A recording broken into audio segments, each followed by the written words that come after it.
कहते हैं कि पिता अपने बच्चों का पहला हीरो होता है, वो जो रात के अंधेरे से बचाए, मुश्किलों में साथ दे, हर खतरे से पहले खुद खड़ा हो जाए।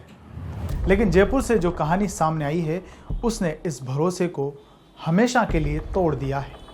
ये कहानी है दो छोटी बच्चियों की, जिनकी उम्र महज 10 और 11 साल है। वो उम्र जब बच्चों के हाथ में किताबें होनी चाहिए, जब खेलकूद और खिलौनों से उनका मन बहलना चाहिए, उसी उम्र में उन्हें सहना पड़ा वो दर्द जिसे सुनकर रूह भी कांप उठे।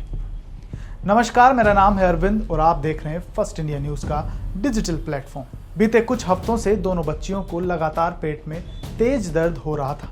मां परेशान थी। आखिरकार वो अपनी दोनों बेटियों को लेकर अस्पताल गई।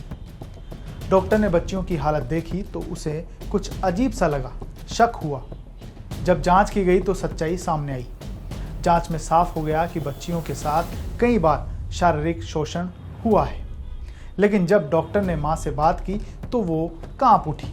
उसका चेहरा डर से पीला पड़ गया।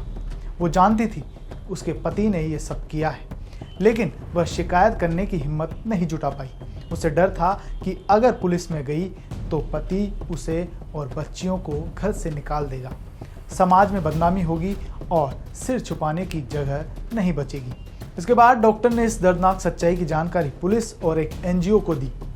एनजीओ ने मां की काउंसलिंग की, बहुत समझाया, लेकिन मां का डर इतना गहरा था कि वो फिर भी चुप रही।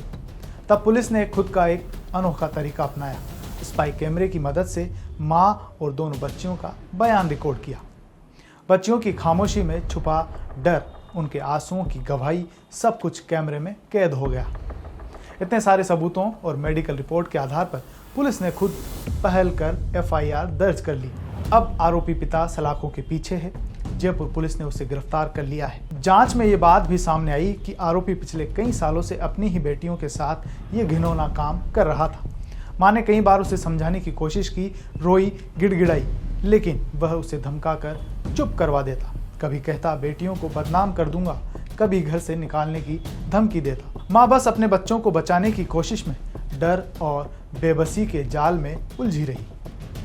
अब पुलिस ने भरोसा दिलाया है कि आरोपी को कड़ी से कड़ी सजा दिलाई जाए।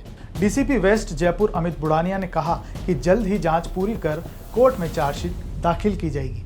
दिनांक 21/6 को एसोसिएशन फॉर वॉलंटरी एक्शन नाम की एक एनजीओ थी, जिसको एक दूसरी एनजीओ थी आसरा फाउंडेशन, उससे जानकारी मिली कि एक महिला अपनी 2 बच्चियों को एक हॉस्पिटल में लेकर गई, जहां उससे कहीं ना कहीं डॉक्टर के साथ में वार्ता के क्रम में तथ्य सामने है कि उसकी बच्ची के साथ सेक्सुअल असोल्ट हो रहा है। एफआईआर दर्ज होने के बाद में एसएचओ चित्रकूट के बयान, संबंधित एनजीओ के बयान, पीड़ित महिला व बच्चियों के बयान और उसके बाद में मजिस्ट्रेट के बयान के बाद में, उनके सामने बयान के बाद में, और मेडिकल बोर्ड से हमने पोस्को संबंधी दुष्कर्म संबंधी मामले में परीक्षण कराया, जिसमें भी इन तथ्यों की पुष्टि हुई है कहीं न कहीं बच्चों के साथ में इस तरह का असोल्ट हुआ। ये सब तथ्य प्रमाणित होने के बाद में आरोपी को गिरफ्तार किया गया, जो पुलिस रिमांड में चल रहा है। यह कहानी सिर्फ जयपुर की नहीं, ये हर उस घर की है जहां कोई बच्ची चुपचाप अपने ही घर की 4 दीवारी के अंदर जुल्म सह रही है और बाहर की दुनिया तक उसकी चीखें नहीं पहुंच पा रही है।